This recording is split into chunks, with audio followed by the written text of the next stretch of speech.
There's been frustration from both Republicans and Democrats who were in the room yesterday with Steve Bannon when he was being asked about some of the claims that he's made about this administration and the president's family.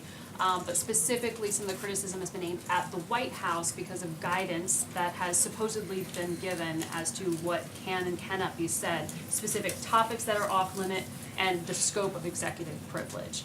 Without getting into the details of that, can you at least define for us what the White House is telling attorneys falls into the scope of executive privilege here? Yeah, I can tell you that this White House is following the same practice that many White Houses before us that have gone back decades, that there is a process that you go through. Anytime you have congressional inquiries touching upon White House, the Congress should consult with the White House prior to obtaining confidential material. This is part of a judicial recognized process. We want to follow through that. We've been fully cooperative with the ongoing investigations, and we're going to continue to do so. And we encourage the committees to work with us to find the appropriate accommodation in order to ensure Congress obtains all the information that they're looking for. But there's a process this works through, and it's not just isolated to this instance. Executive privilege is something that goes back decades because it's something that needs to be protected, whether it's during this administration or 20 years from now. We want to make sure we follow the process and the precedent, and that's all that's taking place here. The allegations that the scope of that executive privilege, not just the time in the administration, but time after and time during the transition, is broader than it has been in past administrations. I can't Is that speak to the accurate? details of that. I can simply talk about the process and that we're following the same process and past practice of previous And administrations. are there off-limit categories that the White House? Again, I is can't get into the details. I can only discuss the process. Ashley? Thank you. Following on that question, there's a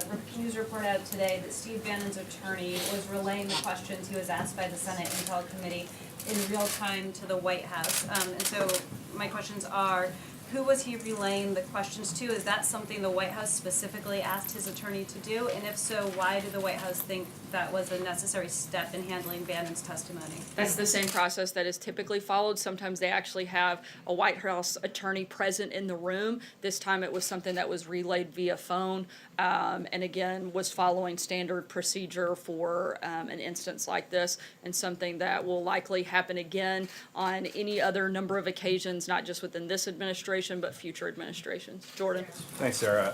The House Republican leadership is proposing a funding bill that would provide the government funding through February 16th and reauthorize CHIP for 6 years. Is that a proposal that the White House supports?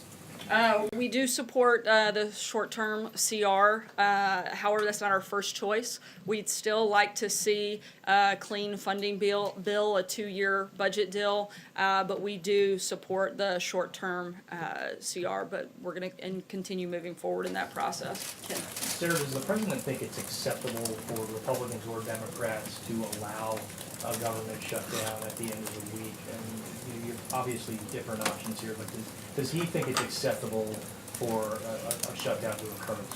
The president certainly doesn't want to shut down, and if one happens, I think you only have one place to look, and that's to the Democrats, who are holding our military and our national security hostage by trying to push through other policies that have nothing to do with the budget.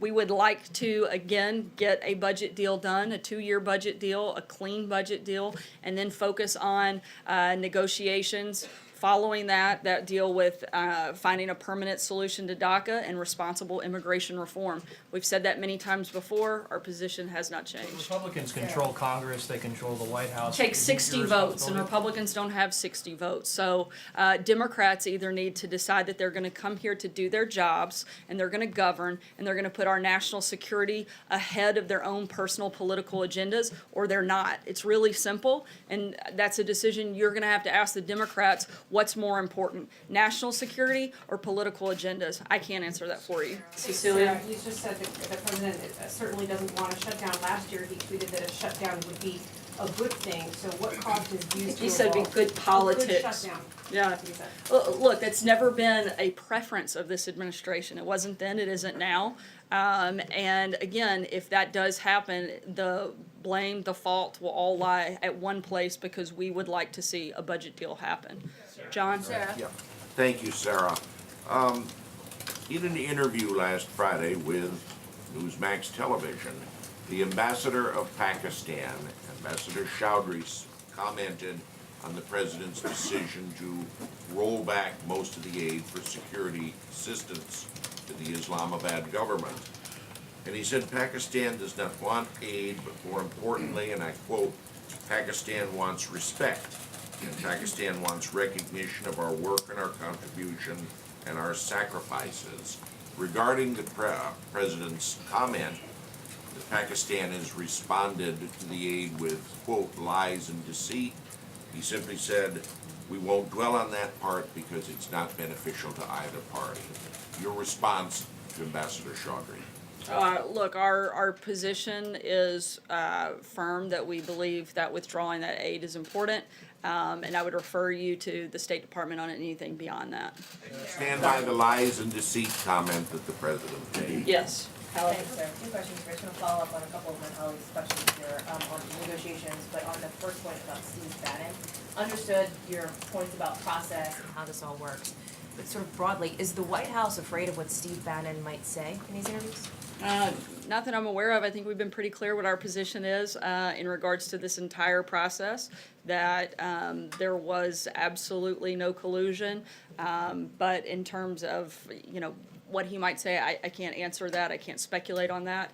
I can simply tell you that we're following the procedure, whether it was in this committee or any other committee down the road. This is a process that's important to protect, and that's what we're doing. And on negotiations, the president has talked about wanting to find a bipartisan solution. You said you want Democrats to come to the table. If there is a government shutdown in, 3 days from now, does the buck stop with President Trump? I'm not sure how it would. The president's laid out what he wants. He wants a budget deal. He wants to have Republicans and Democrats agree on a budget, and we're happy to talk about other things. But the budget should not be tied to a political agenda that the Democrats are driving. Those are two very separate things. Mike?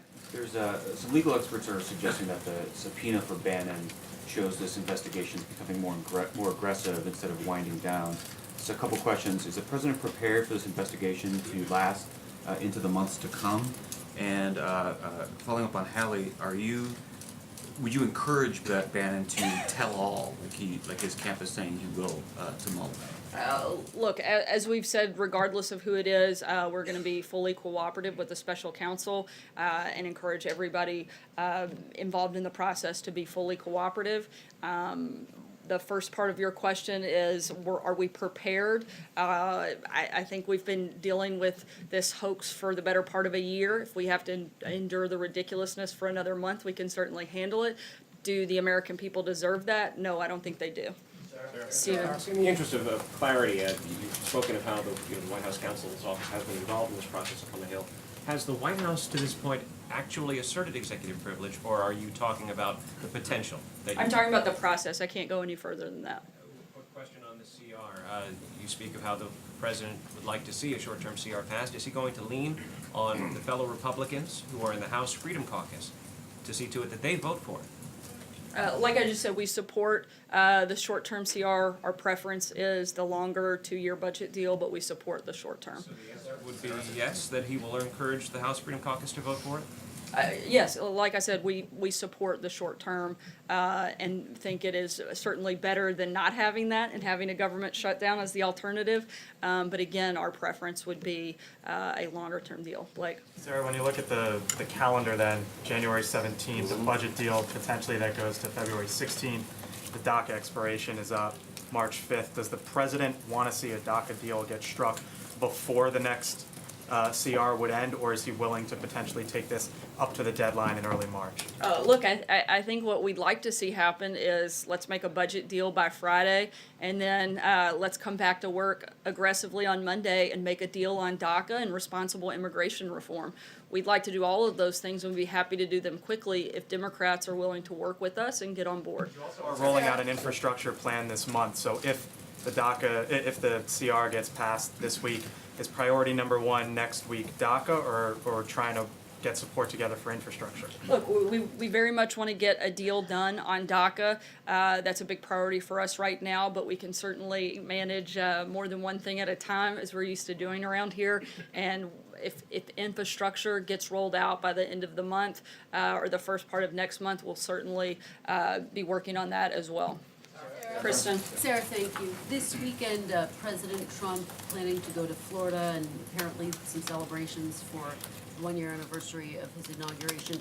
Is that appropriate if there is in fact a government shutdown, or would he consider changing his plans? Again, we hope that Republicans and Democrats will come together and that we'll have a budget deal. We still are focused on that being our top priority. If that doesn't happen and there's a schedule change, we'll certainly let you guys know. How does he see his role, Sarah, in getting the ball over the finish line? I know you're pointing the finger at Democrats, but bottom line, he's the president. So how does he plan to make sure this government stays open? Look, we're doing everything we can to encourage members from both sides to make sure that we get a deal. The president has made very clear that his number one priority is our national security and fully funding our military, and that would be obviously something of utmost importance. And I would think that Democrats should share that same passion and priority as the president, and hopefully we don't have to, go through this process come Friday. I'll take one last question. Lou, go ahead. Thank you, Sarah. North Korea and South Korea have agreed to march together during the Winter Olympics in the opening ceremony under a unified Korea flag. Does the President, does the White House support both North Korea and South Korea marching together and coming more closely together during the Olympics? Look, we see this as an opportunity for the regime to see the value of ending its international isolation by denuclearization. We still are very much focused and hope that that happens. This isn't the first time that the two countries have marched together, and we hope that this experience gives North Korea and its athletes a small taste of freedom, and that rubs off and is something that spreads and impacts in these negotiations and in these conversations. Thanks, guys.